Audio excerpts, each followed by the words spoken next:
Hello world, how we doing? Welcome back to episode 2 of your Friendly Neighborhood Fatties Hockey Podcast. I am Shaloop. With me once again, Lee. How we doing? How we feeling? Good. Glad to be watching hockey. Glad to be playing hockey, even though we suck. Yeah, You know, I got a bit hockey of season. Weather's cooled off. Everything's good. Everything feels good. So yeah. Took a couple weeks off here. Weren't supposed to, but we're back here now, so that's what matters, right? Luckily, there hasn't been. Hockey season also means busy. So Yeah, exactly. And if you watched any of the other content I've posted on the channel, you would know like my schedule never works out the way I want it to. So then trying to plan that with somebody else as well, just never going to work. So, but yeah, we're back. We're here. Luckily, not a lot of like major headlines have happened in the NHL, so we haven't really missed a lot. So yeah, we're just going to recap the first couple weeks here of the NHL season, and then this is probably going to be a primarily a Flyers and Red Wings talk this week. Hopefully we can keep this a little bit shorter than the first episode. I was not expecting that to go 2+ hours, but hey, whatever. Anyways, it's fine. yeah, it's whatever, right? At least we talk hockey. We weren't like just bullshitting, so yeah. But yeah, all right. Getting into this season so far, recapping the first couple weeks. Where do you want to start? Let's start in the standings, I guess. We have Winnipeg leading the way once again. 8-0, haven't lost a game yet. I was looking at that earlier. I did not realize I honestly didn't either until I just looked at it like right before the show started. Like, damn, they haven't lost yet. West Coast games are late. Yeah. Helly leading the way. 6-0, 166 goals against, and a 940 save percentage. Absolutely outrageous. Yeah. There's a couple guys right around him, but they've also played a game or two less than him. So was that.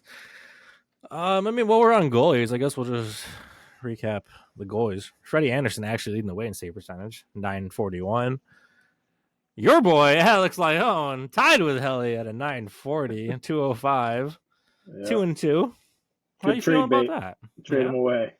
Get some pieces back. Is that what you're looking to do? You just want to trade Lyon? What do you even get? Like, what do goalies even get on trade markets nowadays? Not a ton, because you never know. It's goalies are tough. It's year to year. I don't know. I'd be happy with like a 3rd round pick or something like that.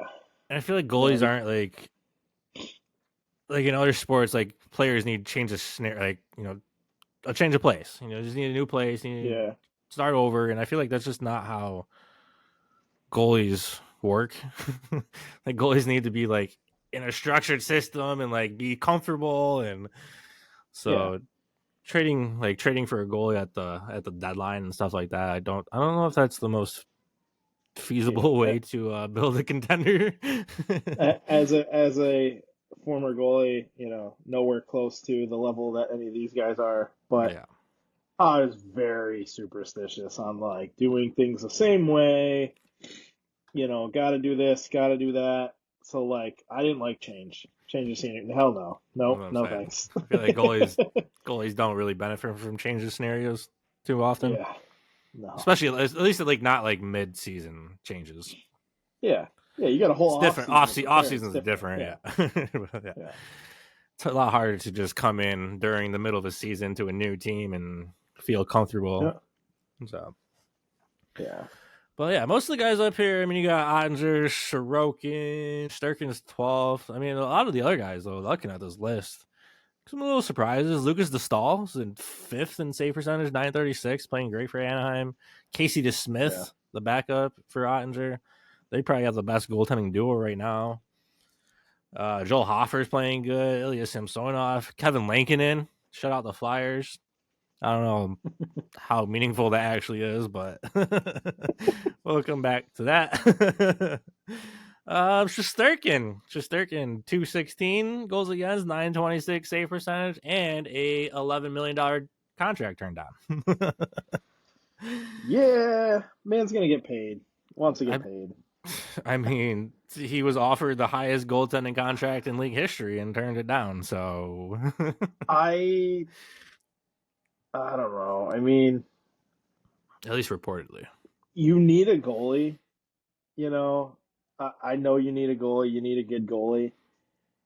But I'm pretty sure me and you agree on this. Like, I'm not if paying a I'm guy signing a $10 million. goalie, I'll pay him. Don't get me wrong, I'll pay him. I ain't paying him long term. Yeah. You want money and term? Nope, not doing it. You know, goalies are just too shaky. Like, it's if something doesn't mesh well, like it's not it, and you can't be locked into a goalie Yeah, for you can't that get out of long. that. Like, Yeah. yeah, Like it was kind of like the Bob in Florida the last few years. Like it wasn't really seeming like it worked out. Obviously, he played great in playoffs. They won a cup, and all is yeah, forgotten, forgiven. But yeah, yeah, he, the last couple of years, they paid him $10 million, and then drafted Spencer Knight. Spencer Knight played good his rookie year. Hasn't really played great since, but yeah, yeah, that was kind of the situation with Bob there. And like I said, I don't know. It's hard to, as good as like you need a good goalie, but it's hard to pay a goalie $10+ million and still put together a good team. So yeah. I think it's the Rangers just would still be good if they had a decent goalie and not him. yeah. I mean, there's still Obviously, he puts them on another level, but at the yeah. same point, like, so you got to buckle down and not play as loose a little bit more. Like, It's okay, a, you realistically you should be doing that. yeah. So I mean, it's like when Jonathan Quick plays, the Rangers are still a great team. Like they still win all the time. Like yeah, so you don't necessarily need a top, especially if you have a good team. You don't necessarily need a top goaltender, but you yeah, do need a good goaltender. yeah. Having a top goalie helps just because he'll steal games, Yeah, he but can steal a game for you if your offense doesn't show up, which is what yeah, the Rangers need in playoffs. So, yeah. That's because you don't get as many power plays. Got to figure it out 5-on-5 is the issue. um. Anyways, after what do we have? Yeah, Dustin Wolf. Also, I'm pretty sure. I think he's eligible for the Calder this year. Maybe. I don't know if he played enough games last year. I don't know if he's in that. Honestly, I don't know. And then Philip Gustafson, not only playing good, 4-1, 217, 922, and he's got a goal. Yeah. That's this list, defeating. this list is this guy right. He's you want to? I don't even know if I I'm want to just say skating it. off the ice at that point, like, nah, that's okay. You want just thinking about this. I don't even know if I really want to say it, but fun fact: Philip Gustafson has as many goals in the NHL as I do in beer league. Yeah, we So played there's what? that. Like we played 6 games so far this year. Yeah. Yeah, I scored our first goal this season. Haven't scored since. Did you know that? I didn't even realize that. No. Yeah, scored the first goal of the season. I haven't scored since. This list, looking at this top list, it's weird. I mean, look at the top 20 guys. You got Lyon, Dostal, The Smith, Hoffer, Samsonov, Lankinen, Stallars, Wolf, Gustafson, Montembeau, Talbot, Bloomquist, which has played amazing for Pittsburgh so far. Decord. I like Joey Cord though. I do. Yeah, Like Joey Decord, he's been good, but like they need to go off Grubauer, man. He's just Yeah, I not know. good. I understand you paid the guy and like you want to play him, but like he's not the guy anymore. No. Joey Decord and then Justice and He Noonan he rounding out he the top played in 20. front of a crazy good Colorado team. Like Yep. you've now seen year after year. Like he's They not that just changed guy. goalies. Like Yeah. they Grubauer couldn't get it done. They brought in Kumper, they won a cup, and they've just rotated guys. Gorgiev is god awful, which is why Justice and Noonan right now, 4-1. 248 and a 905. Not great, but good enough for a high scoring Colorado team. Yeah. And then we'll just talk about our two picks for the Vezina here. Saros 2-4, not a great start. 274, 908. Should I think he'll pick it up. It also has a lot to do with like we talked about. Nashville's offense should be a lot better this year, which they have not been. And I have Yeah. some a little fun fact on that in a bit. I'll come back to, but yeah, your guy, Jacob Markstrom. Where is he down Where here? is he? Where is he? 29th, 20. 43, a 301 goals against, and an 895 save percentage for the Devils, who are not the best team in the league. Shout out to there. Officially not anymore. Yeah. Yeah, I mean the Devils are 6-4-2 despite Markstrom putting up an 895. So if Markstrom picks it up a little bit, should be pretty good the rest of the way. But yeah, I'm looking down. Who's been struggled? Obviously, the Flyers goalies have struggled. Yeah. Sammy Erston is leading our team in save percentage, and he is ranked. What did I say he was? Where is he? He's ranked 46th in save percentage. 46th in 32 team league, and that's our top goalie. So not great. Bob's down here. Bob's got an 885. Any other goalies you want to touch on? Ville Husso. I don't even know where he's at, but I he's in the don't AHL even now. see him. Yep, he's in the AHL now. He's 57th.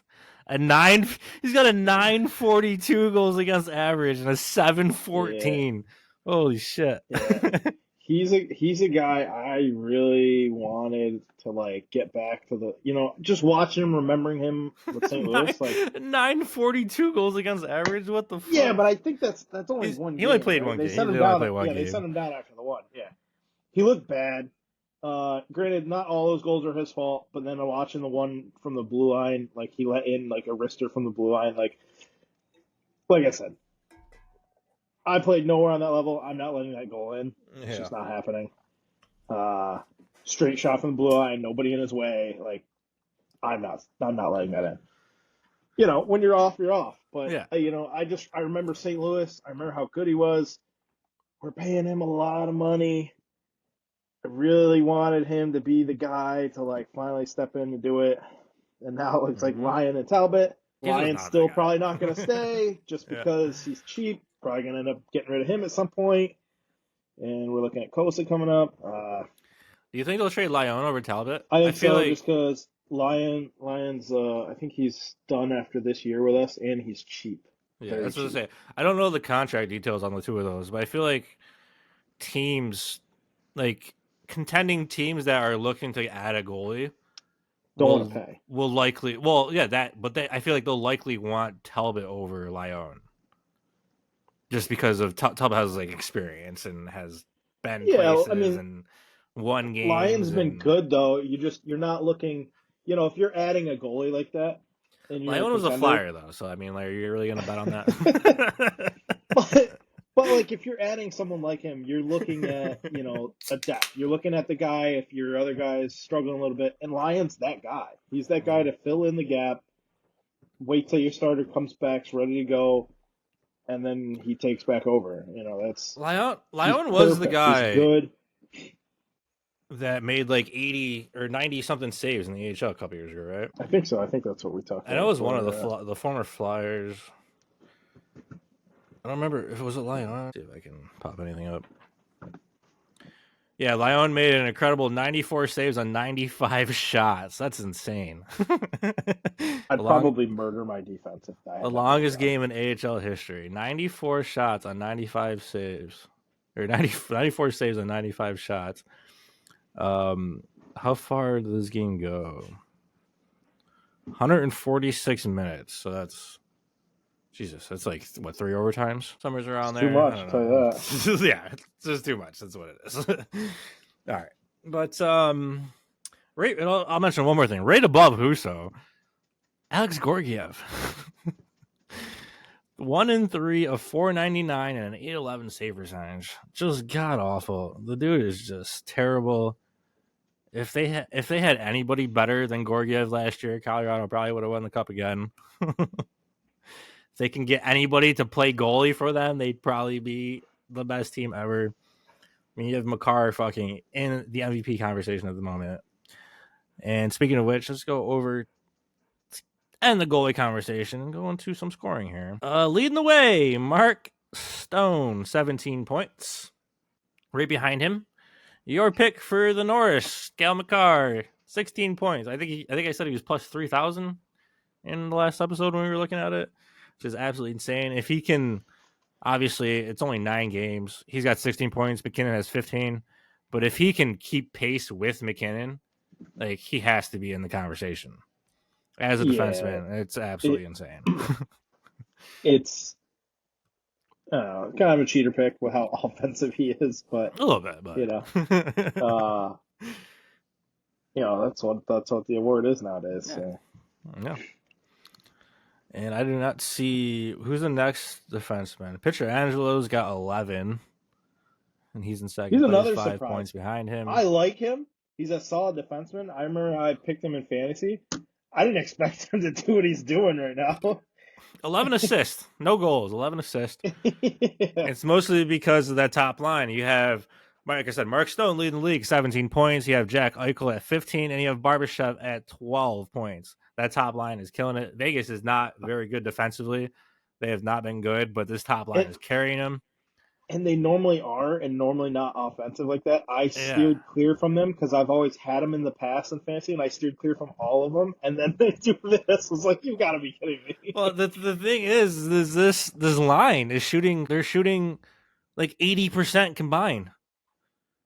Yeah. Mark Stone's shooting 22%. Eichel's shooting 20%. Barbashev is shooting 36%. Like, it's insane. That's just not sustainable. So they're eventually going to come back down to earth. And then I don't know how good Vegas actually is because they have not looked good. They haven't gotten good depth. Hurdle had a good game the other day, but he hasn't been like what they're paying him to be. Yeah. So I don't know how good Vegas actually is once this regression kicks in a little bit and they come back down to earth. Yeah. Reality comes into play. Yeah, once reality hits him in the face. Hurdle does have 10 points. Maybe he's playing a little better than I thought he was. I know he started slow. But maybe he's playing a little bit better. You should look into that. I don't know.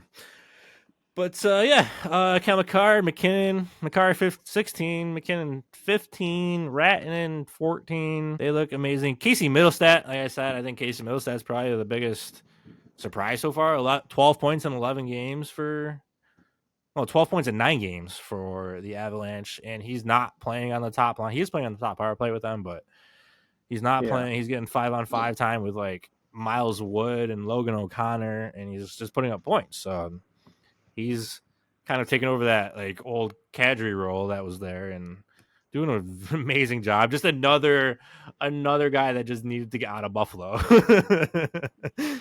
It's insane how many guys are just studs across the league that started in Buffalo.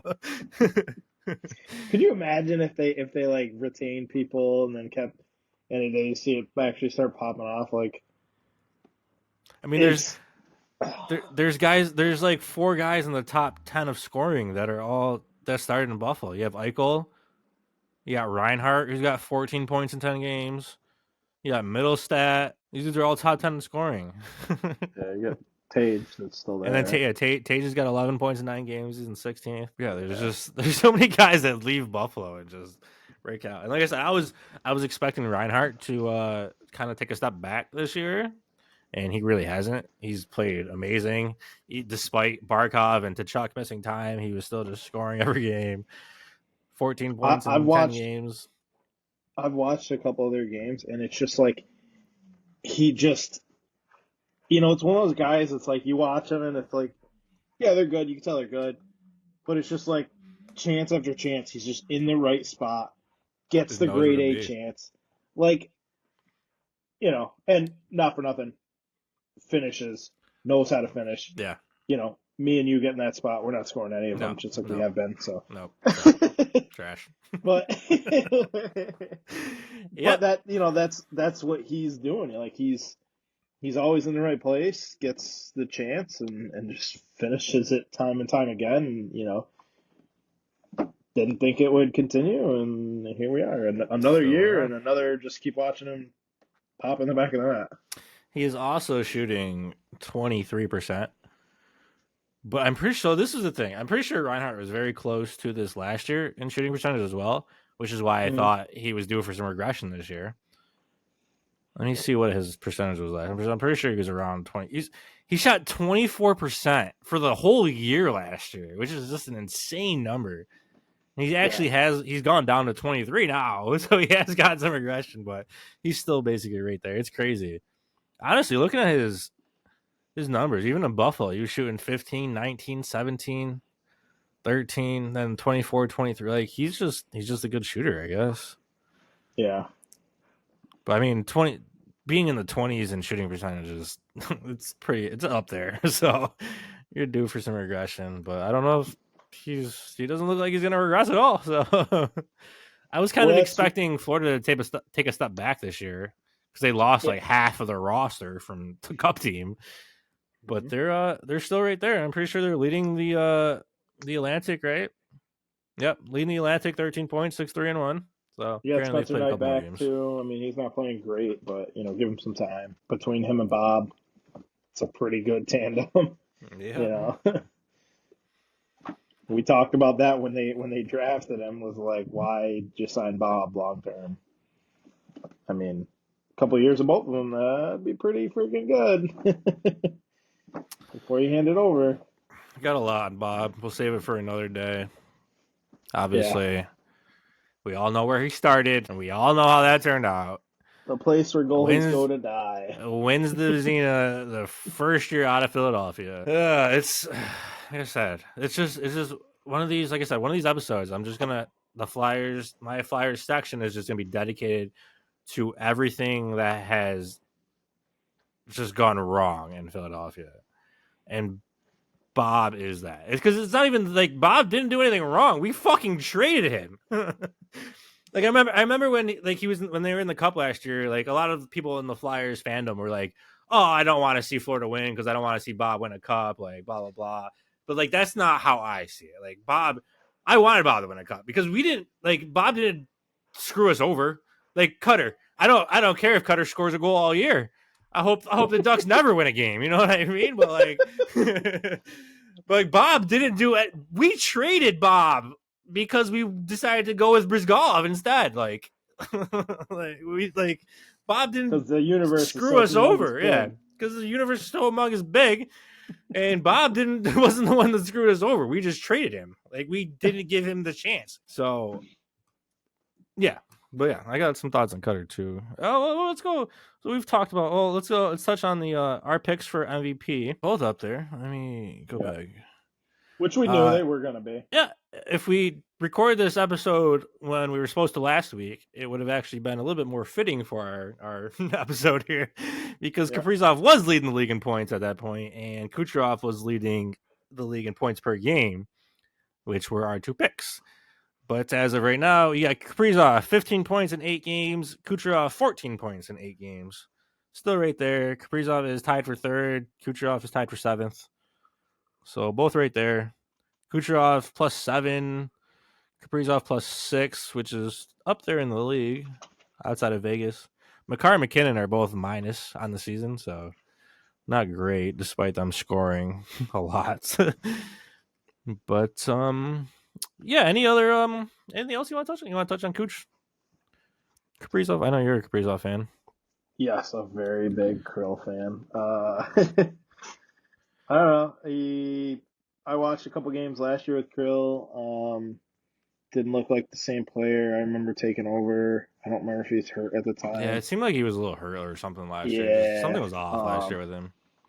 He's kind of back to the same thing, moving around. They're on him so fast when he gets the puck, and he's still able to do something with it, whether he's dishing or ripping a shot or making a move. Like, he's still fast with it. I love it. Because what Kaprizov is what I think Michkov is like on his way to becoming. Like they're the very, very similar players in the way they play, the way they see the game, the way they see the ice and everything. So I love that. And obviously I love Michkov, and we're going to have some thoughts on that. But yeah. Yeah. And Cooch doing the same thing. Getzel looks good with him. Yeah. We expected it. We both thought that line was going to be amazing this year, and they are. Getzel's not scoring. quite as much as I was expecting him to, but I think we'll but we'll get there. I watched him with a couple sick They dishes look on there, good, and it yeah. was like, yeah. They look good. They're one of the best, if not the best line in all of hockey right now. So yeah, they look good. Malkin's up here in points as well. 14 points in 10 games, tied for seventh. I haven't watched them at all, but I was listening to like Spit and Chicklets, and I listened to a couple of Red Wings podcasts too. And they were talking about how Malkin was like looking like he did a couple of years ago when he was dominant, when he's still dominant. It was like, Yep. I don't know where the resurgence is coming from. I'm there for it. He still has the coolest backhand that I've ever seen in my life because I remember him skating out from the goal line, not even looking and just ripping a backhand and putting it far down in the corner. And it was like, he didn't even look. Well, my I mean, that thoughts was like are 10 years ago, but. Fuck Malkin, fuck Crosby, fuck the Penguins. Spoken like a true Flyers fan. Yeah. They still suck. Yeah. They're only what? They're 1 point better than us, 2 points better than us, 1 game better than us. Right at the bottom of the league with us. So fuck the Penguins. Let's see. Anything else? I don't really. I mean, Panarin's up here, obviously. A lot of similar. Jared McCann, 12 points in 9 games. Doing it for Seattle a little bit here. Yeah, Stefan Nosen, 11 points. Other than that, everybody's pretty. Anything else you want to touch on the top of the standings here? Top of the points leaders. No Red Wings up there. There are no Red Wings. There are no. Well, Michkov's at 9, so he's down here. Michkov's tied for 42nd with 9 points. Who's the top Red Wing? I don't see one. Raymond. Raymond's got 8 points. Tied for 56, right behind. Point behind Michkov. Which is another. He's a guy, with shooting, talk shooting percentage and stuff. They talked about, should be a big regression this year. Yeah. Doesn't really look like it. He's still going to be, pretty close to like a point per game player. Yeah, I think he was like, what did he have last year? It was like almost 70 points. I don't know. He was shooting, I think low 20s last year though, which obviously doesn't happen normally for a whole year. He had 72 points, 31 and 41 for 72. He shot 19%. 19%. Okay, yeah. But he's got a career average of 14, so it's not too far off. Yeah. He's shooting 6% right now, though, this year. Yeah. Which is what DeBrincat did last year. So realistically, if they offset, we're good. Yeah. DeBrincat shot crazy low last year, and he's still, we're dishing the puck. Yeah. Just got to figure out how to put it back in that again. I don't know why, but. And then you got Patty Kane coming off a 2-point game, now up to 7 points in 9 games. So just on pace to cash my bet now because he was off pace, and I was going to ask you for a refund when he doesn't hit that, but. Yeah, he looks good. Our lines, they're still jumbling. They don't know, I'm used to like the Larkin line being the only line. It's nice now we have 2, but it's like trying to figure out what, groupings to put everybody with to make it the most sense to make, I'm used to this being a one-line show. So it's a nice change having at least 2 where we can jumble it around, but they just haven't quite figured that out yet where it's consistent. Yep. All right. Any other scorers you want to touch on here? Or we've covered the majority of. Yeah. Tage still doing well. Tage comeback player of the year. Yeah. We both picked it. Like I said, I'm a little disappointed I had to change it, but Bedard's got 9 and 9, so I'm comfortable with that. Yeah. I think that's it. Touch on the standings real quick. There's not too many surprises in the standings.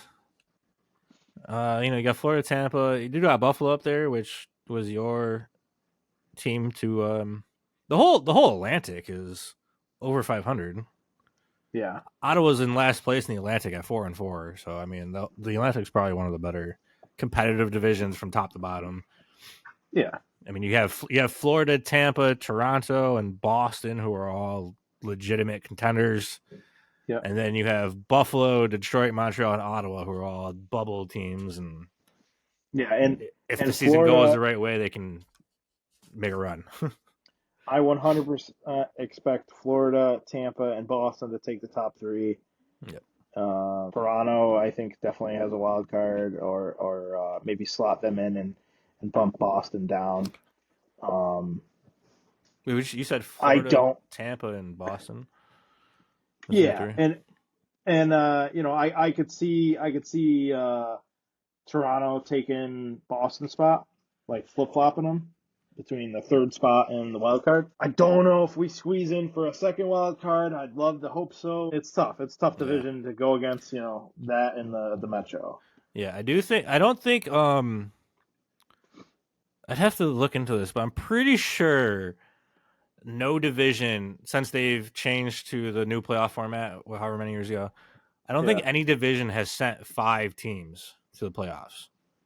It's been a So they 4-4. always split a wild It's been card. a Yeah. 4-4 split every year. But I mean, Which just looking I don't even know though, because there's this just could be the year though. this Just could because be the year. Yeah, I think your guys is, I'm looking New Jersey, Rangers, Carolina.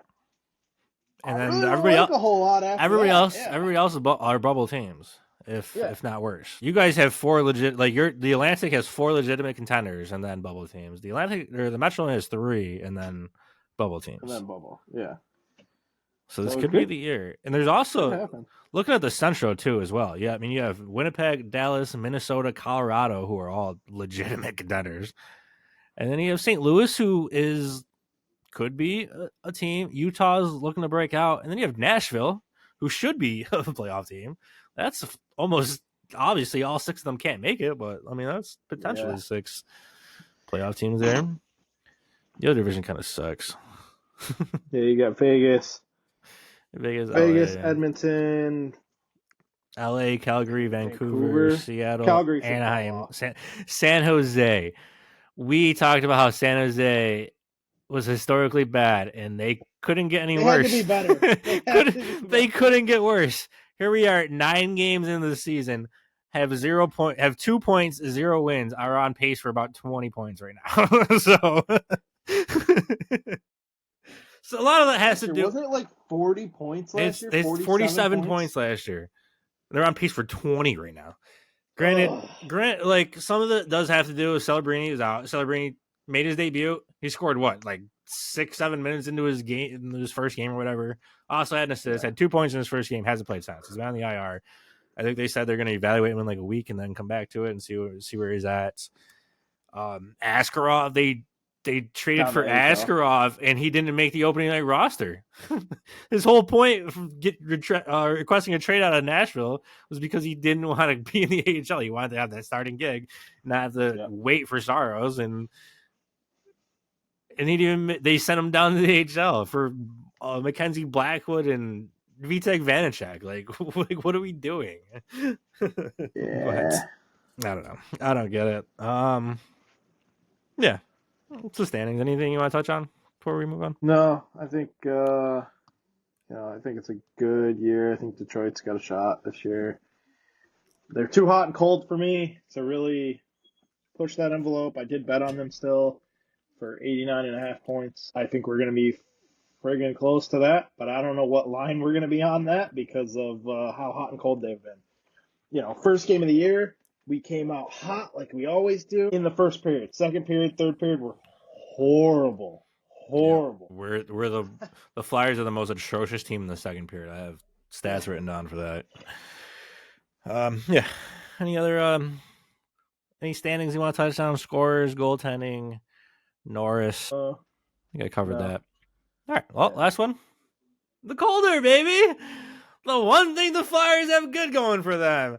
Matvei Michkov tied with Stankoven for the Calder, which is kind of bullshit. Because the whole rookie, the way the rookie thing happened, you got to play 20, whatever season you play your 25th game in. That's when you're a rookie.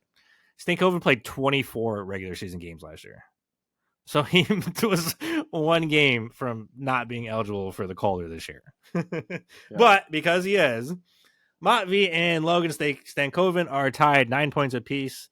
Matvei has 4 goals, 5 assists for 9 points. Stankoven has 1 goal, 8 assists for 9 points.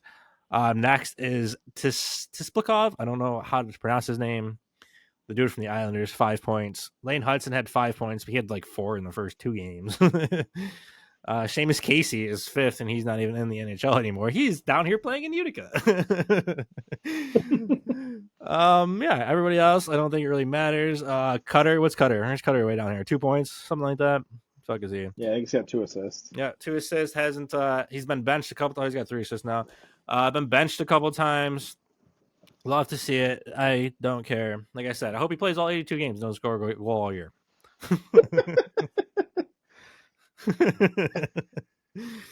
A little salty, eh?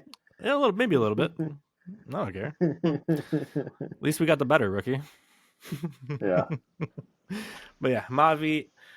I guess this will just lead right into Flyers talk. So we're done with the NHL here.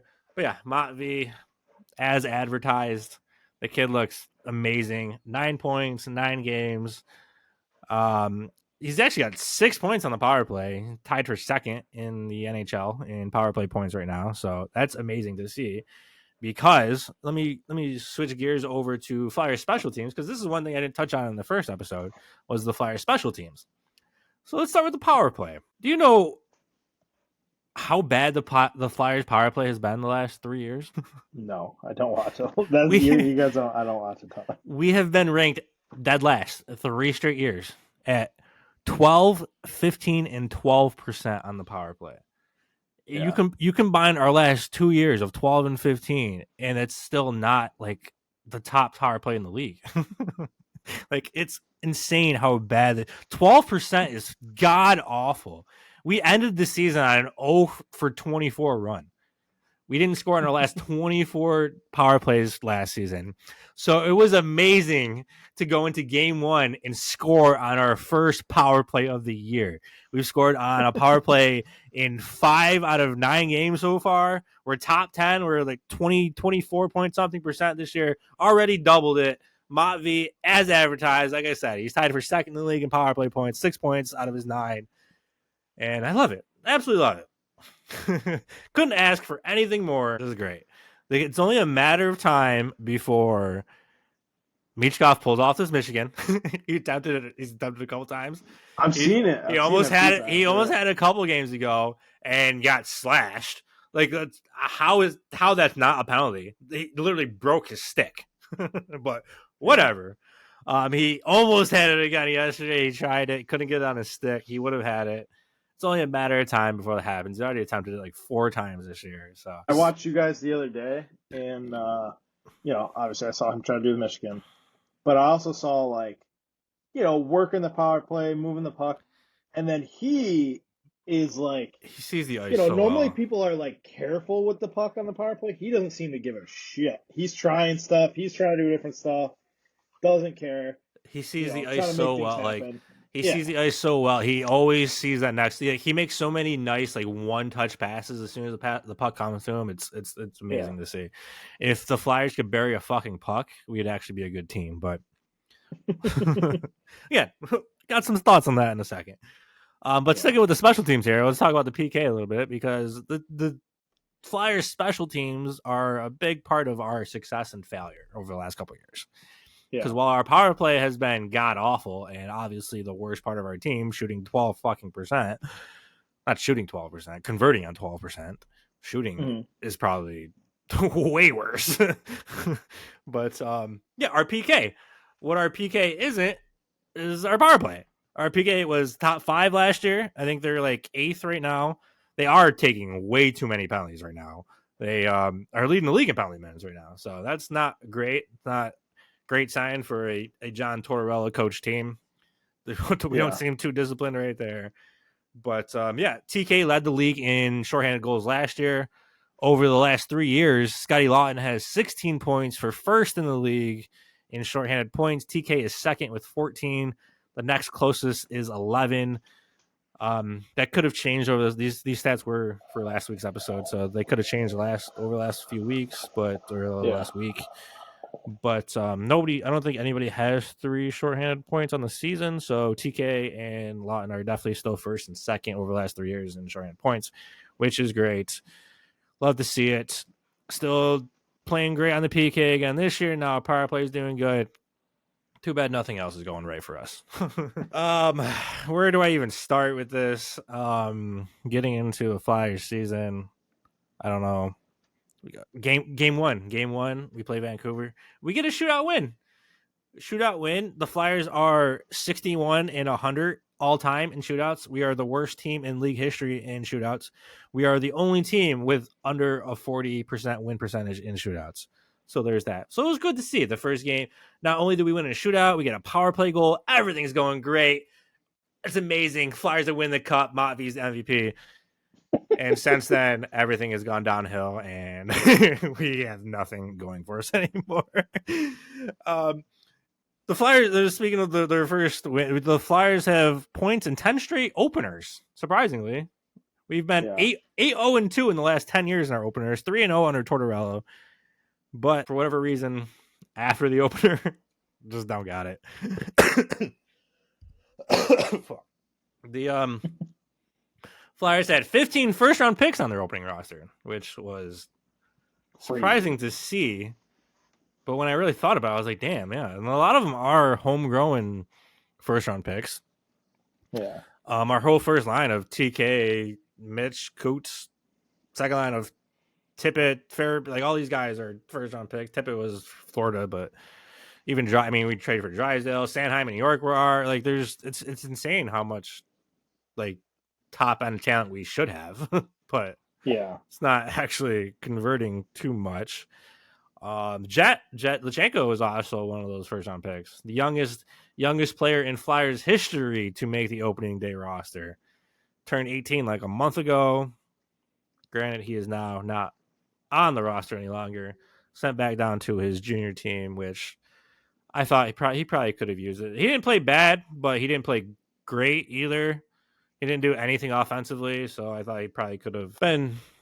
It would have been good for him to go down to his junior team and potentially dominate for a year, round out his game, and come back as our 2C next year. There's that. Flyers went on a 6-game losing streak after the first game. I don't know.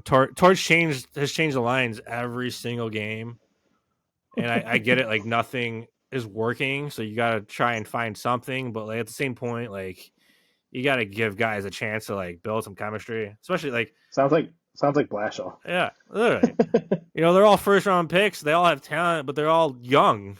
Like we're the second youngest team in the NHL, like 25.8 years of age. Like you got to give them a minute to try and work it and find it together. And if we record, this would have been better if we recorded this last week because I would have said what I want Torts to do is move TK off the right side, put TK on the left side, and put Coots in the middle of him and Mishkov. And that probably has a lot to do with my biased opinion of Coots because obviously Coots is my favorite Flyer ever. So I want him to be in an opportunity to succeed and not playing 9 minutes a night on the wing on the fourth line. But yeah, so they finally did that. And look what's happened. Coots gets 5 points. TK gets 5 points. They look great. They're our top line. They didn't do anything yesterday, but nobody did anything yesterday. The Flyers. Last night's game, the Flyers lost 4-3. Almost came back. The Flyers played maybe 6 minutes of good hockey and somehow almost came back and won the game. So, just not good.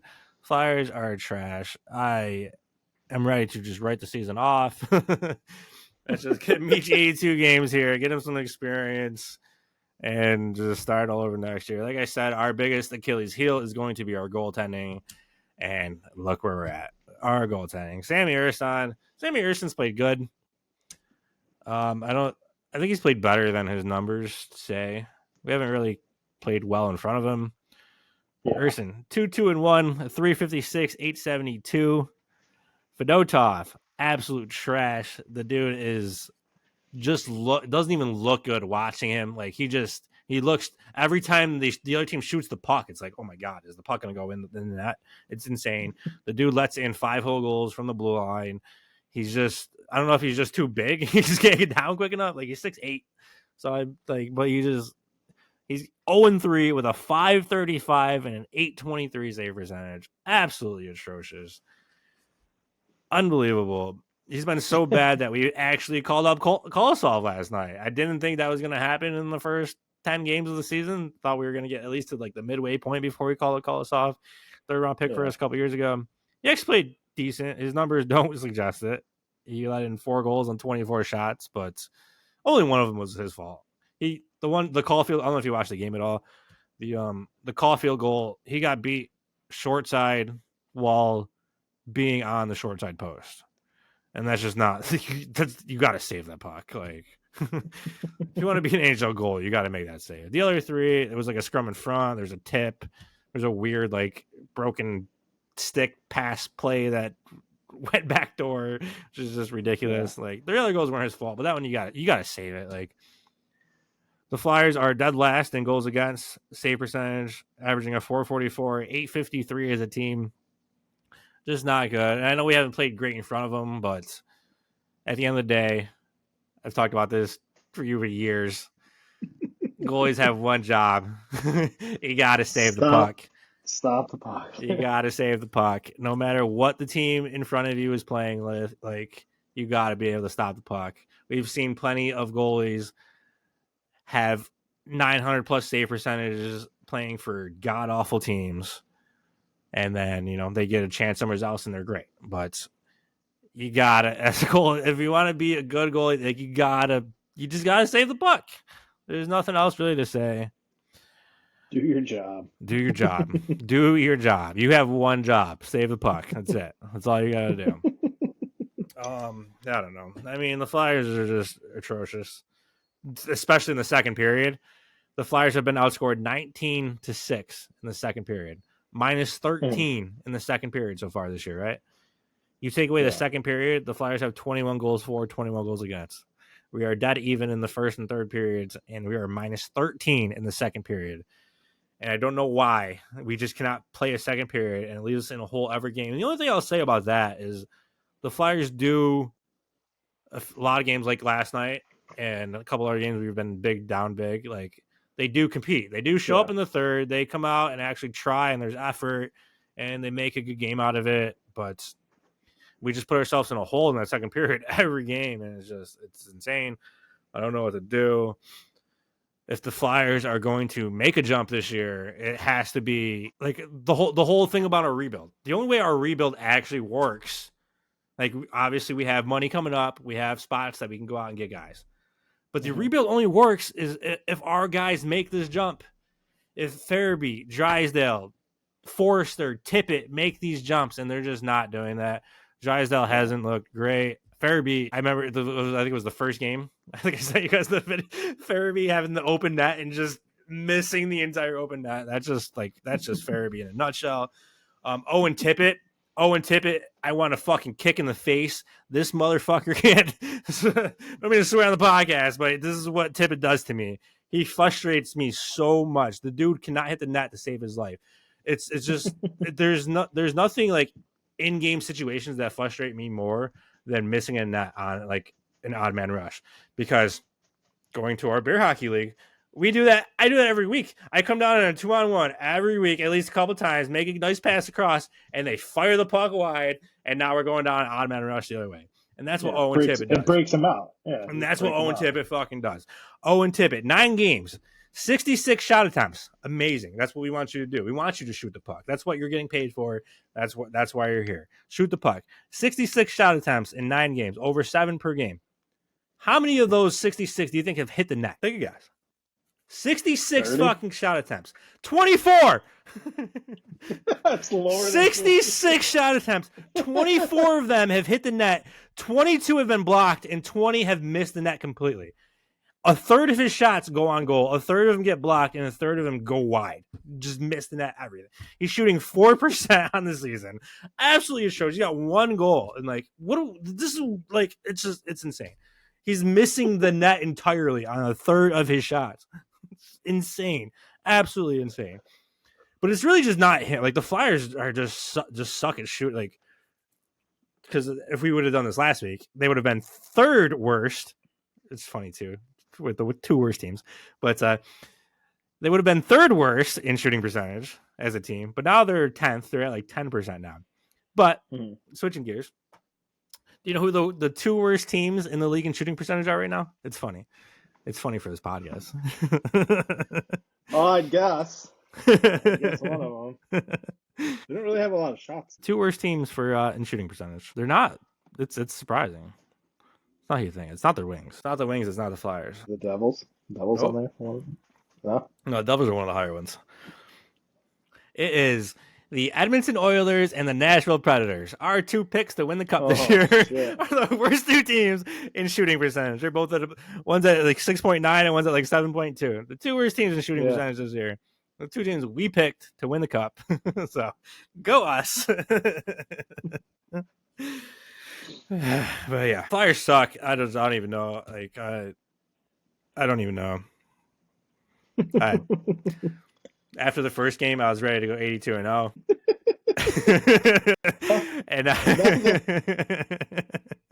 And now I just don't like. I barely have any hope left. If we didn't have Michkov, this season would be absolutely atrocious. And at least Michkov gives me some reasons to watch. Other than that, I don't know. What are your thoughts? Any thoughts on the Flyers from you? I don't know if you watched any Flyers hockey so far. Yeah, I've watched the game. Fedotov looked really, really bad. He's so bad. Just watch him kind of flop around. It's like he relied on his big size up until this point. It's like because he's so big and he moves so much, and it's just like you're that big. You don't need to. Yeah. You don't need to. It's all about smooth movements, positioning. Yeah, he moves himself out of position, and it just feels like he's been able to, maybe because he's in the lower levels, the KHL, whatever he was, like he's been able to make up for him being out of position because he's so big. And in the NHL, you're not doing that. Everybody's burying the puck, so it's all gone to hell for him. But yeah, he looks terrible. Like I don't even know. I don't even know what to do anymore. Like I said, I watched Michkov power play. He does remind me a lot of Kaprizov, and then I like the especially as like a Wings fan, it's a big change of pace to watch. You watch some of these better power plays, they're smooth, they're move, pass, trying to make, this play to make this. And then he's trying stuff that I wouldn't even think, and some of them are getting through. Yeah. And it's like, I wouldn't even have thought to try to do what you just did. Like, I saw one, he's sitting there low with the puck. They had moved it up the wall, moved it to the center, and then they got it back down to him, and he's kind of sitting there at that, like, goal line at the bottom of the circle. And he's kind of looking around, and he looks like he's looking up, and then he tries to go through skates all the way across. Mm-hmm. And it's like everything's cut off, but where he put it through. He got it through, yeah. That's what he does. Like the first game, it looked like he had a spot to go at all. The biggest, like he's got 9 points in 9 games, and he could have so much more if the Flyers could bury the puck around him. Like, he had so many chances in the first couple of games. Like, Frosty had so many chances, but Frost just can't bury a goddamn puck. And just...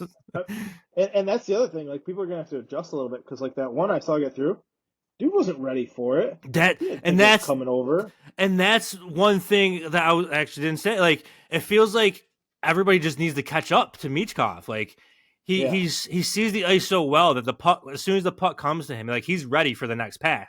But when he makes that pass, the other guy isn't ready for that pass to come so quick to him. And it's just like, but you got to be a hockey player. I want you to be a hockey player. It feels like everybody Michkov is just on another level from the rest of our team and like just still catching up. Mm-hmm. And even I think even Torts sees it. I mean, Michkov's playing over 19 minutes a night. He's second on our team behind TK. They're the only two averaging over 17 minutes a night. Yeah. And for Torch to trust a rookie playing 19 minutes a night and not like ever say bad things or he hasn't even been benched yet, let alone like healthy scratch or anything. It's very, very different. Yeah. It's not a Torch kind of thing. So, and Meech, like he's still got the language barrier, like he's still learning English it seems like he does command the ice. Like he's telling guys where to be, even though he can't speak English. And like I hope guys can catch up to him, which is why I want him to play with like Coots and TK, because they're the only two guys on our team that are like actually high IQ level like him. And He might not be. TK might be, but like Coates obviously isn't quite as fast as him. But Coates plays that good net front presence, harder working type of guy that you need on a line. So yeah, it's a good fit with him and TK. Yeah, I think that line's going to be pretty good if they stay together. They already are. So hopefully Coates is actually back. Like I said, Coates is my favorite player ever. He is me. If I like Coates is me as a player, that was me. So got a lot of love for Coates. And I hope he doesn't fall off like last year. Hope it does. Hope his back's good. I hope he's back. Hope he's back to a silky type of winner. Yeah. But yeah, I mean those are my thoughts, I guess, on all the Flyers talk. I don't think I have anything else. I'm sure I do. I mean, I have a lot of things I can say, but we'll leave that there, I guess, for now. We'll get into the Reddit. We're gonna pause it there. So we're back. Getting a little long here. I mean, we've talked like an hour. I wasn't sure we were gonna go this long. I thought we might be a little shorter than this, but yeah, we're getting there. So yeah, I mean, we'll still. There's not much to the Wings at this point. I mean, we're still going to be way shorter than last episode. So, yeah, go ahead. I got nothing to say about the Wings. I haven't watched any Wings hockey, so yeah, it's just to hear what you got to say. Yeah. So, I mean, they look good. They look phenomenal. Then they look horrible. Our defense is our issue. Husso did not look good. Like he didn't play good.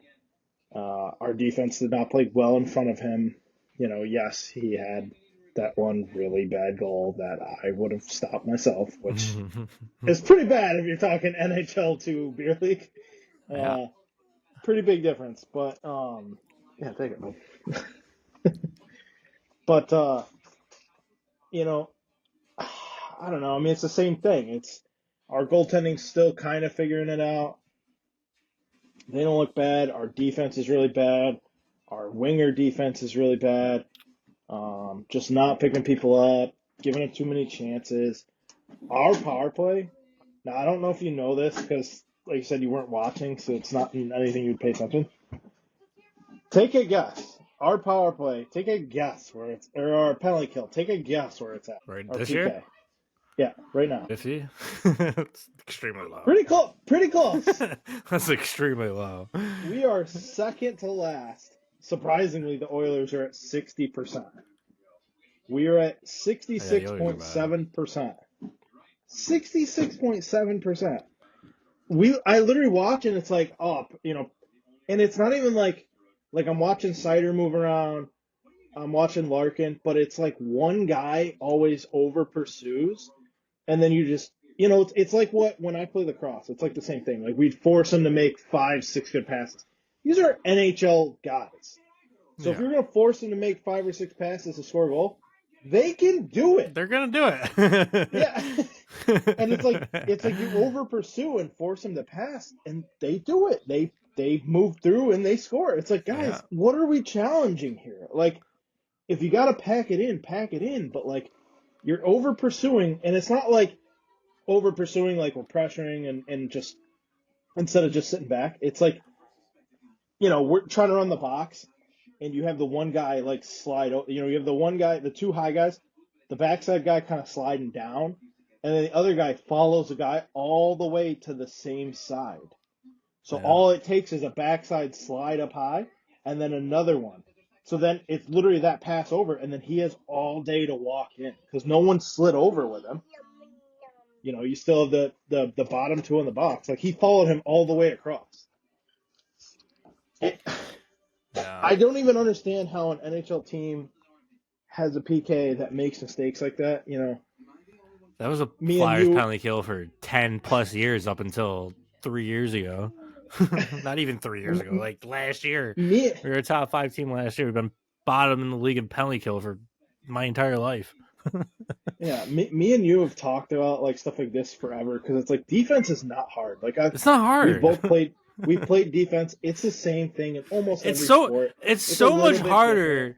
It's so much harder to be gifted at offense than to play defense. Like, It's just position. You just gotta stand in the right spot, and you're good. Be in the right spot, and like, yeah, you're not gonna pick off passes if the skills aren't there, but like, you don't really gotta pick it off. All you gotta do is deflect it. That's it. That's all you gotta do is deflect. Because you're sticking the lane. That's all you gotta do. It's like, insane. I'm not looking for like you creating massive turnovers. Just deflect shit. Don't let clean passes through the middle. That's it. Or slide over and leave a guy wide open where he can walk down into the slot. Like, for, and everybody watching this should know hockey, but like the slot, if you have a guy that's on an NHL power play, he can shoot the puck, and you give him the puck and let him walk down the middle, walk in and rip a shot. Like, what do you expect your goalie to do with that? You know, I watched him a couple of games in a row. It's been bad since the start of the year. It's been consistently bad since the start of the year. The PK is abysmal. Yeah, 66.7 is pretty. It's fucking bad. That's bad. Yeah, that's bad, and it's bad to watch. Like I said, somehow not the worst in the league, but it's still incredibly bad. It's not even like a little intricacy of like, oh well, this team's doing this, and the bumper position, we're not sagging in or something. It's like we're just straight up following a guy from side to side. No one's sliding up with him, and then no one's sliding over. And it's like you let him make one pass, and then the guy gets a walk down into the slot and take a shot. Like, 66%. I'm surprised it's not 50%. If you keep doing that, I really am. Like, and that's gonna go down. That 66. That's high for what it's gonna be if we continue to do what we're doing. That's crazy. Yeah, it's so bad.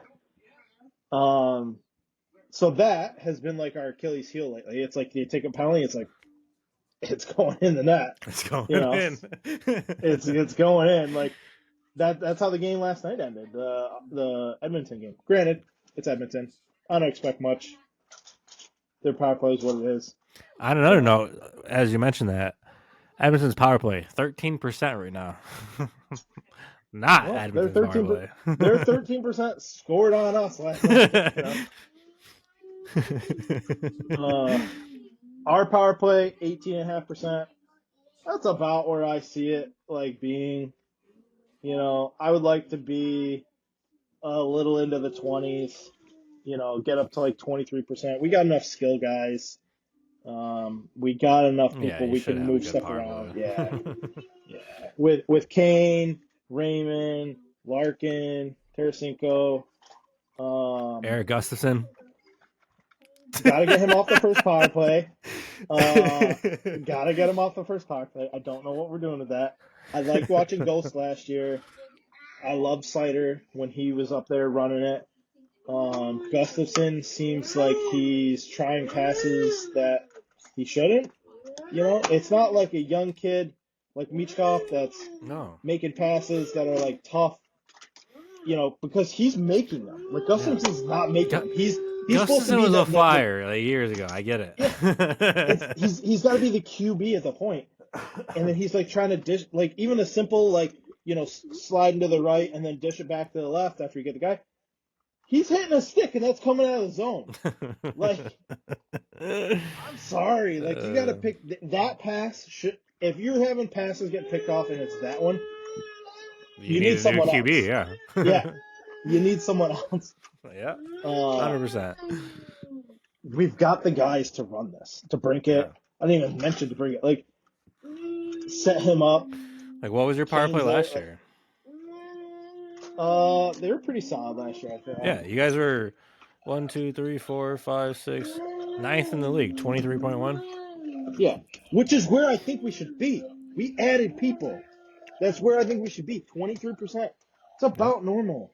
I'm not expecting the 5-on-5 play to be crazy just because of our defense, but like it's a power play. It's a power play. Like, get a new QB. Don't have Gustafson run it.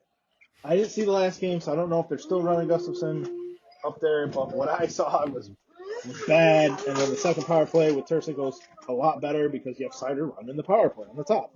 Yep. Wow, imagine that. Wow. He's been doing that the last couple of years. Who would have guessed? He does it all. Daily Faceoff has Sider on the top power play, Sherratt running the second power play, so no Gustafson anymore. So maybe they took Gustafson completely out. So that's good. You know, I watched him a couple games in a row. Gustafson actually isn't in the lineup at all. Who's Albert Johansson? He came up from the AHL. They got him in the lineup right now. It's Edvison, Sider, Sherratt, Petrie, Johansson, Mata. The Daily Faceoffs guy, and they're pretty reliable. So yeah, I wonder if they don't see. He's still up, so maybe they benching him. He's not on the injury list, so he might be a healthy scratch. Yeah, good, fucking good. Don't know why it took us this long to get there. When did we play? It was yesterday. Did they bench him yesterday? That's great, fucking great. Yeah, he didn't play yesterday. Daddy. And we lost 3-2 in OT. On a power play goal to Edmonton. Okay. I'm fine with that. 3-2 OT. You took a penalty in overtime and Edmonton scored. Okay. I 100% see that coming all day, every day. Yeah. Let's see. Sabres game. Did he play then? He did play a Sabres game. Yeah, -1. 21 shifts. 15 minutes. And that's the other thing, right? So they want him running that power play and then stick him on the third line because he's not great defensively. But, like, he's so bad defensively and then not good at running the power play. Get rid of him. You know? What's the point of having him? You should have kept Wallman. I loved Wallman. I still don't think he was like a QB. Yeah, I liked Ghost a lot better. He's a good like that second QB for the second unit. But yeah, and then at the same point he got opened up a lot more playing with Sider. I don't know. It didn't make sense to me. Maybe they made the move. Maybe he's hurt. Maybe I missed that. Maybe he got hurt in the Sabres game. He's not on the injury list. Yeah, so maybe he's just on Daily Faceoff at least. So I don't know. Maybe he's just benched, which is good. Whatever. Finally, they got smart about it. It was driving me insane watching him because it's like we should have a good power play with Larkin and Kane.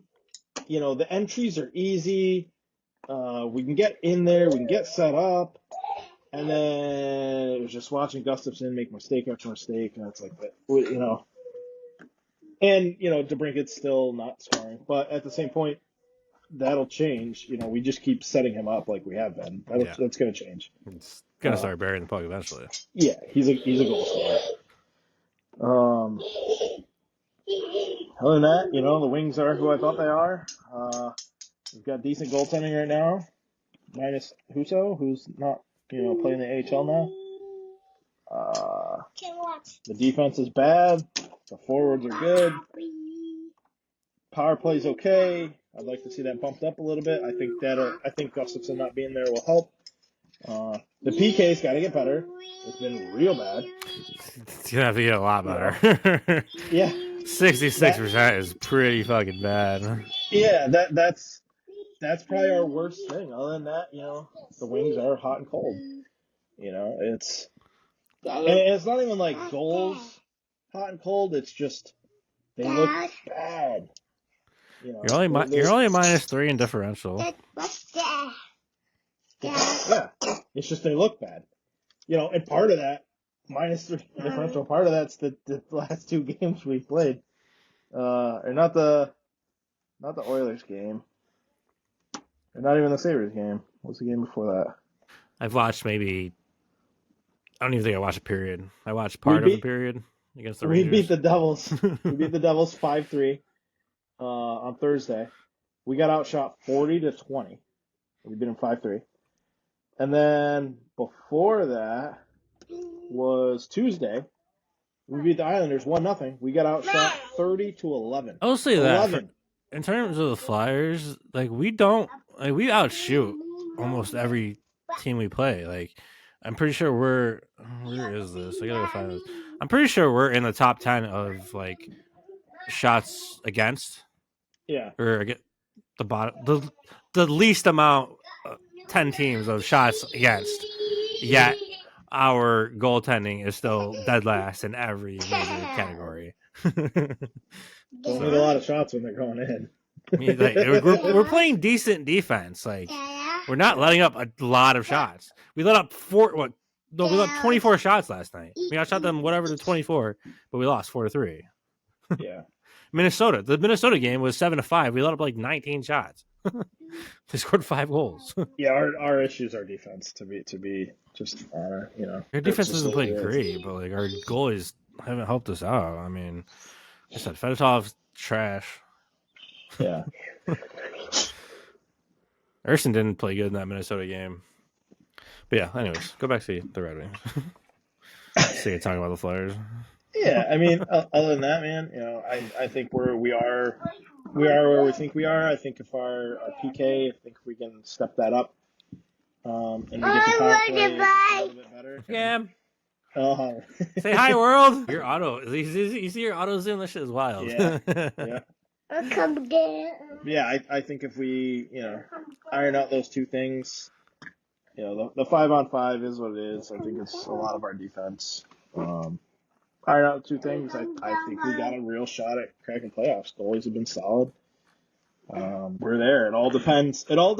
Come deadline time. Your PK is gonna have to step it up a little bit. I know. I know, but that's what I'm saying. If those change a little bit, I think we're golden. But at the same point, like, where are we at come deadline time? And yeah, Stevie, I know Stevie's probably not going to want to. Alex Lyon's playing good now, but you also want him to be traded for bait. So right, and then we're relying on Husso coming up.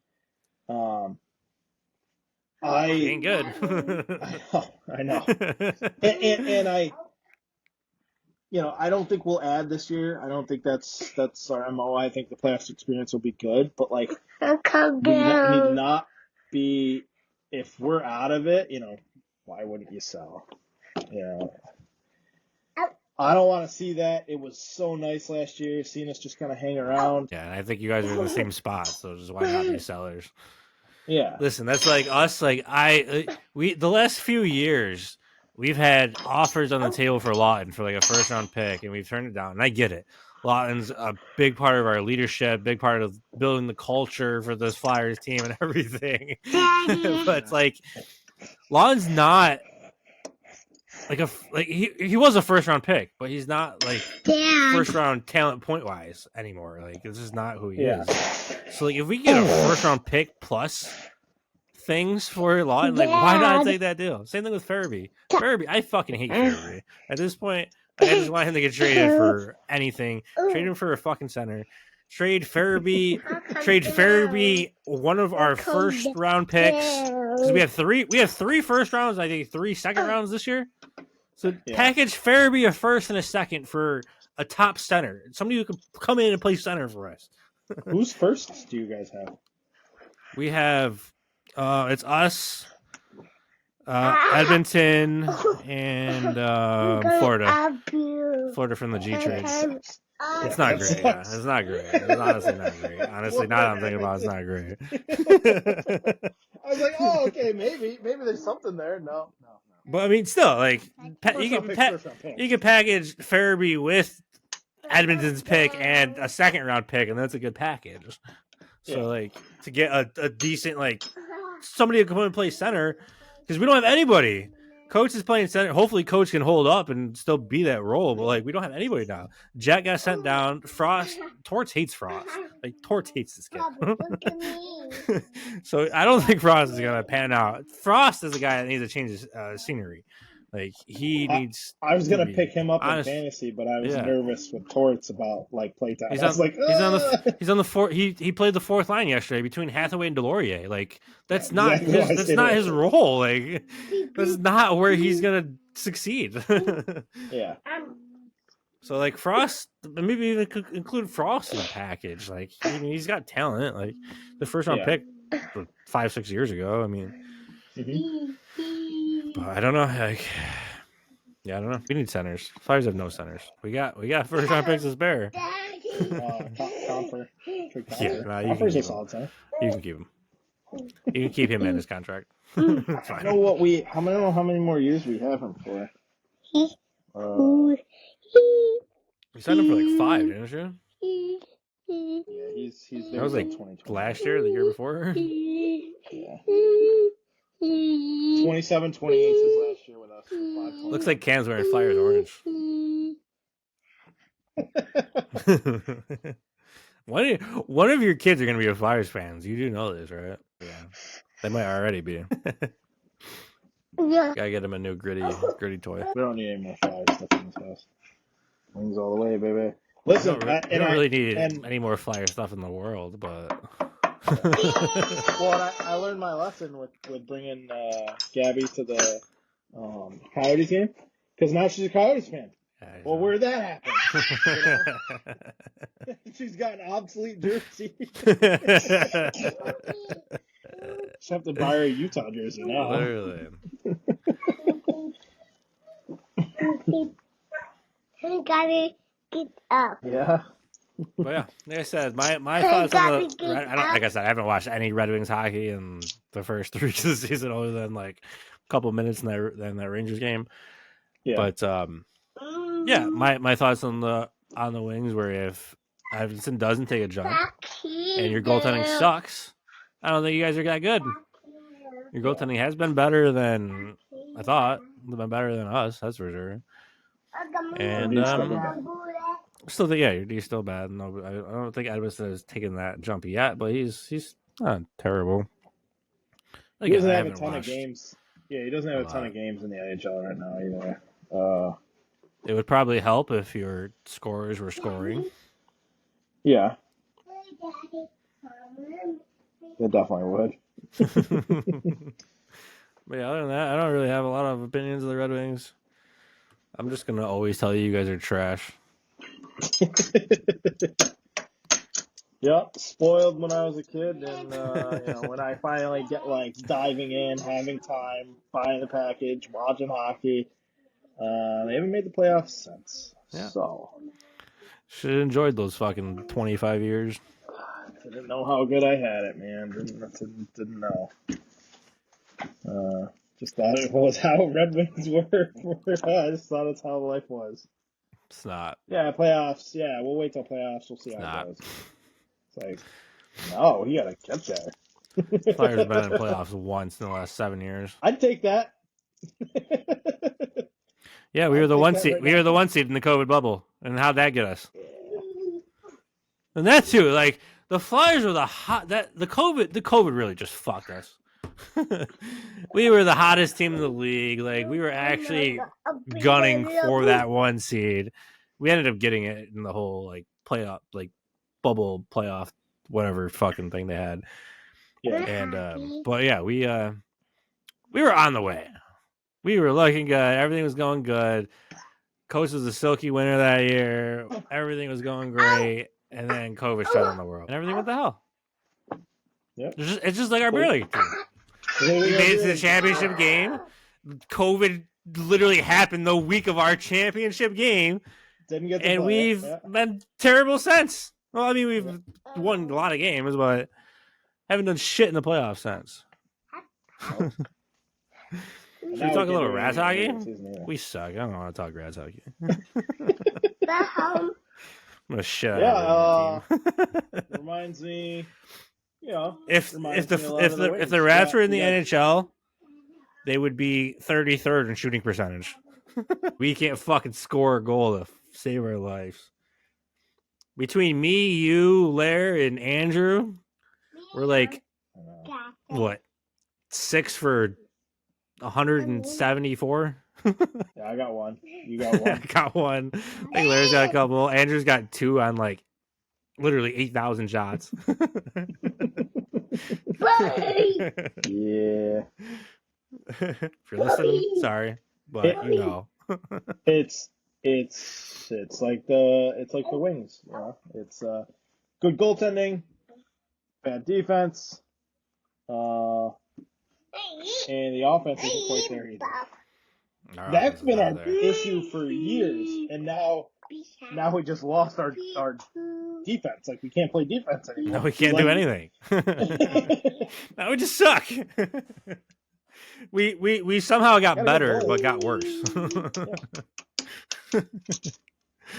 a good goalie. Got some good forwards this year, and we're terrible. We're a lot worse. So it's fucking so annoying.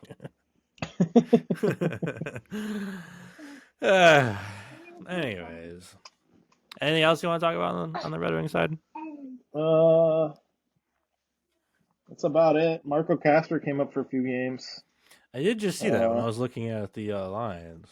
Yeah, he came up for a few games. I don't know if he's still up. He's on daily faceoff right now. Because I'm pretty sure I just saw him. Yeah, he's on the second power play. Yeah, he's looked really good. He's on the third. He should have made it. I got him on the third line right now between Tarasenko and Bergeron. Yeah, Bergeron. And then he's on your second power play. I thought he should have made the team out of camp. He was playing that good in the preseason. He came up first game, had an assist, playing good. He's a guy I like. I don't know how much he'll stay up if we're healthy, but I think he's going to be a good Red Wing and give you a long-term Red Wing. I don't see him as like a top tier, but I'm thinking his levels, 50 points, maybe 60 points. 20 goals. You guys drafted him, obviously, I would assume. Yeah, I think it was two. He's only 20. What was he? What round pick was he? 8th overall. He's the first round pick. Okay. Yeah. 8th overall. Yeah, he was the year after Edmondson, I believe. Yeah, it was 2022. Yeah, I like him. Like I said, I liked him in preseason. I thought he was going to make the team out of camp. He's Australian. In Red Wings. Austrian. Yeah, Austrian. Yeah. In Red Wings fashion, they don't give you a spot unless you break down the door. Makes no fucking sense to me. That's the one thing I do not like, and a lot of franchises do that. Like, at some point, especially when you're not a good team, like, what is the point of having like us? We have Eric Johnson playing every night. Like, what is the point of having Eric Johnson in our lineup? Yeah. Like, why? The dude's not good. He was good 15 years ago, but not anymore. Like, I mean, he's just not, like, why? Not that, like, we will probably be a lot better without him, but, like, why not just give that shot to a kid? Like, what do we have to lose? The last kid time get some experience. We gave a shot to a kid like that, because even Sider was out 2 years. He was in the SHL, and then he was in the AHL. And I believe Raymond was too. The last one was Michael Rasmussen, and the only reason they gave him a shot was because he couldn't go to the A. He would have benefited from going to the A. He was in juniors. Dude's huge. He was dominating juniors just because he's big. Like, he needs to play against men. Yeah. And what's his option? Play in the NHL. So they let someone break in. Thank God. So he at least got a year of experience. Yeah. But at the same point, he would have benefited from the AHL. Like, you made him come to the NHL, and he got his confidence abused because he was playing bottom roll minutes because he wasn't that good. Yeah, and I will say, speaking on that point, the whole Cutter trading Cutter for Drysdale.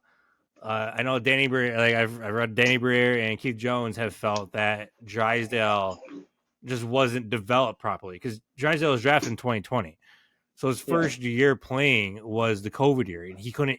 There was no juniors. There was no juniors. There was no AHL. There was only the NHL. So he had to come up and play. He played good, but he just wasn't developed right. And that's what the Flyers brass feels, and why they were so comfortable making that trade for Cutter and hoping that Drysdale they'd be able to develop him in these few years. Not sure that's really had to trade Cutter anyway. Panned out. Yeah, we had to trade Cutter for him, but Drysdale was a 5th overall as well. I like Drysdale. Yeah, Drysdale. It's not like we traded Cutter for a random prospect that's kind of coming out, and that we traded Cutter for a guy that went 5th overall 2 years before him, plus a 3rd-round pick. So I mean, it's not a terrible trade. No. At that point, like you needed help at D too. At that point, you're trading for the guy that you think is going to pan out.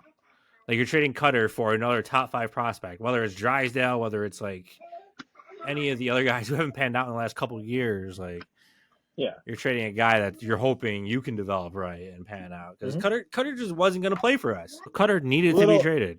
A little forced, but at the same point, I still 100%. It was 100% forced, but like it needed to happen. I think it was a good. I think you got a good prospect. You got a good return. Yeah, it's a good return for a shit situation. Yeah. That's anything else you want on Red Wings, Flyers? I think that's just about it. Excited to get a little bit further. Obviously, I don't want to skip ahead, but I'm ready to skip ahead. I love seeing the where everybody's shaken out by Thanksgiving, by American Thanksgiving, and seeing how that all that shakes out by then, because it's pretty spot on. Like if you're more than what was the number, like 4 points out, like that's it. You're 4 points out. You're probably not making playoffs by Thanksgiving. Yep. It's crazy how accurate that is. You usually get like one team a year that like is out of that picture and makes a move up into the playoff spot. But it's normally a good team. It's not like the Red Wings or the Flyers. A bubble team that makes the move into it. You're normally a good team that underproduced to start the year. And they finally get their shit together, and like they should have from the start. Flyers are the second worst team in the league right now, and I don't like it because we're not going to win a lottery. We are 100% moving back. What Flyers have had? I hate the lottery. The lottery sucks. 2007, we were the worst team in the league. We lost the lottery. Instead of getting Patty Kane, we get James Van Riemsdyk. I don't think I need to say anything more than that. 2013, we win the lottery. We go up to 2 from 13, and we know how that worked out. We drafted the one guy in the top 5 that's not an all-star player. Not even the fucking league anymore. What was the year? Was it? You guys moved back like 3 years in a row, didn't you? Yeah, there was the one. We've moved back every year. Since the lottery came out, we've moved back every year. But this is the one year. Do you remember? I remember talking about this in 1920. 1920? No. Like in 2019, 2020. Oh, okay. Yeah. I was like 1920. I'm not going on. It's like I've never talked about this. Lottery. I was all into prospects, paying attention. What's going on? The Wings finished with 39 points that year. Yeah, you guys lost the lottery. Yeah, I do remember this. Yeah. Yeah. Where's second? Who's 19? Who is the top pick in that? I think it was Lafreniere. Lafreniere. I think so. Who'd you guys get? You guys got Raymond that year, right? I don't even remember back then. That. But second place is the Senators with 62 points. We had 39. 39. We went 17, 49, and 5. And the lottery said, ding, ding, ding, 4th overall. Here you go. I do remember that. Thanks, guys. Thanks for that. So bad. Yes, yeah. So bad. So Lafreniere goes 1 overall. You guys got Raymond. Are you mad about that? No, I'm not. But at the same point, it's just at the time, there's so many prospects that I like. And then just to see the lottery system, I understand it's for people tanking, but I can't remember. It's a pretty good top half of the draft here. I'm not gonna lie. Yeah, and I can't remember who came up with it, but it was the points. It's not so people don't tank. It's so games are meaningful. Yeah. It's points after eliminated from playoffs. So once the Red Wings were eliminated that year, and I understand they're real bad, 39 points, but they were so bad that so bad that the games are meaningful. Like you want to win games after you're eliminated from playoffs. We were eliminated in like February. Yeah. Like early February. Oh, they've been eliminated from playoffs. Like at that point, I want to watch meaningful games instead of just nonsense because it doesn't matter. It's lottery and we move up to fourth. Rather than make it competitive where you're trying to win games, still trying to win games, and you want your team to win games, and the GM wants your team to win games, so that you can get that first overall pick, And then the bubble teams can't just jump you because they just missed playoffs and they won the lottery, so they jump in front of you. Yeah, like the lottery's stupid. Like the Rangers getting Lafreniere that year is fucking retarded. Yeah. You had to watch a team like the Rangers. Because that was the COVID bubble, and Rangers were a playoff team, but because of how the COVID bubble played out, they were eligible for the lottery. Yeah, they went from because they played they just expanded the playoffs that year, so they went from 12th or 13th to first. Yeah. To win the lottery. Literally something like that. Yeah, it was stupid. Yeah, they had 79 points, 40 more points than the Wings. 40. And they won the lottery over. That's insane. That's just straight up insane. Yeah, that's so stupid. Yeah. Yeah. Literally. Kings, they won the first pick. Kings were awarded 2. Senators were selected 3rd. The Red Wings, who had 23 fewer points than anybody else in the league, slid all the way to 4th. Yep. And who'd we pick that year? It wasn't Raymond. That was Raymond. Then. At 4th overall? Yeah, that's Raymond. It went It was Lafreniere at 1, Byfield, Stützle, Raymond, Sanderson, Drysdale, Holtz, Quinn, Rossi, Peretti, Askarov, Lundell, Jarvis, Hathaway. The top 12 picks are all in the NHL right now.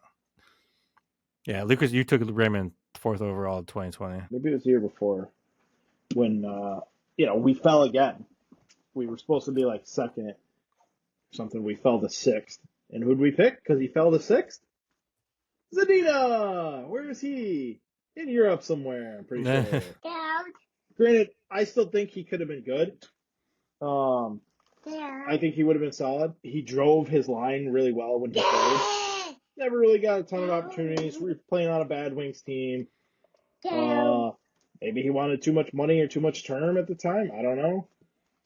And then where'd he go? He went to a bad San Jose team.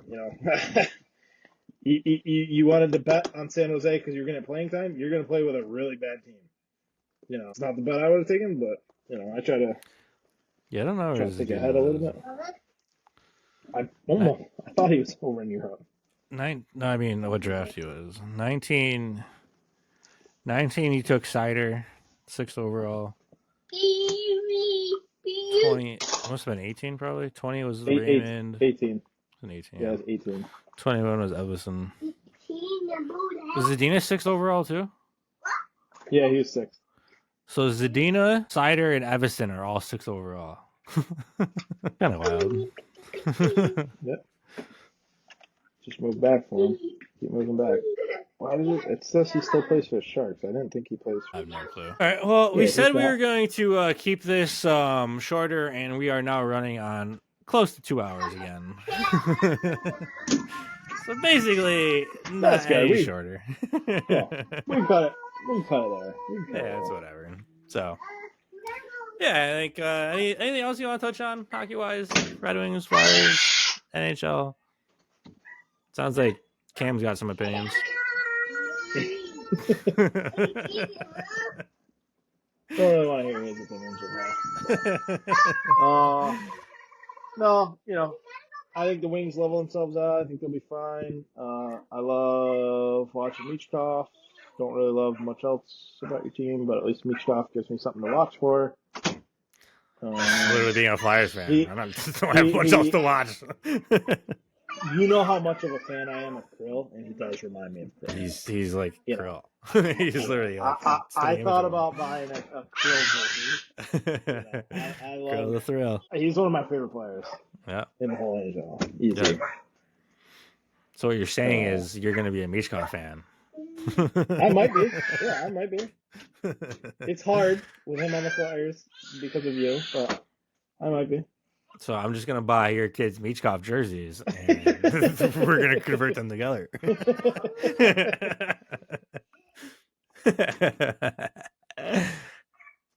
Yeah, you never know.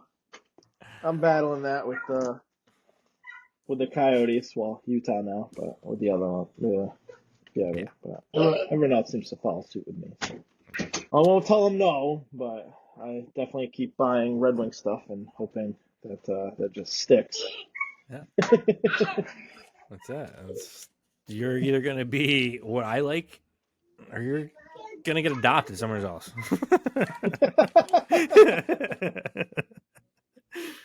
You don't get a choice. There's no choices in this house.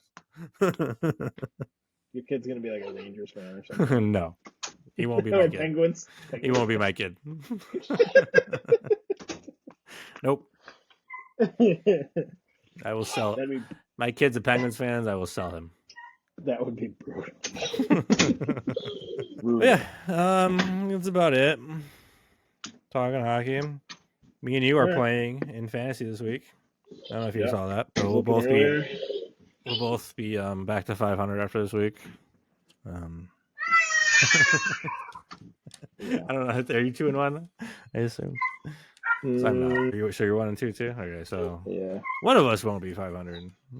Yeah. Other than that, yeah, we're gonna do also our DK League today. Anybody out there watching, like, subscribe, comment. We got a DK League going on that we're gonna start running daily. So if you want to donate a couple dollars to me on a daily basis, you know where to do that.